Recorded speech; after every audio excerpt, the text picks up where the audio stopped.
हे जर तुम्ही पित आम्ही जर पित असाल हे पाणी तर तुम्ही का नाही प्या ना. प्रॉब्लेम असा आहे सर, तो पाणी पुरवठ्याचा अधिकारी आहे, इंजिनियर आहे, कोणाच्या बापाचा ऐकत नाही. सगळ्यात मोठा इश्यू त्याचा आहे.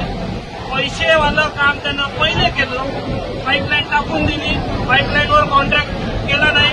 त्याचं म्हणणं आहे का मला टेस्टिंग पाहिजे. टेस्टिंगसाठी तुम्ही टाकीच उभी नाही केली तर तुम्ही टेस्टिंग कुठून करा. पाईपलाईन टाकून दिली, पैसे काढून घेतले, ठेकेदार गायब झाले. आज 1.5 वर्ष झाले टाकी नाही उभी एका गावात. पण आम्ही करायचं काय? लोक आम्हाला थोडे मारायची कंडिशन येऊन आहे. सर आपल्याला गावाला देत नाही असा प्रॉब्लेम आहे. याच्या गावाला भारतीय जनता पार्टीचा कार्यकर्ता म्हटलं तर लोक जोडे मारायची कंडिशन येऊन आहे. एवढी खराब कंडिशन येऊन आहे फक्त एका पाणी पुरवठ्यामुळे. हे माझ्या गावात पाणी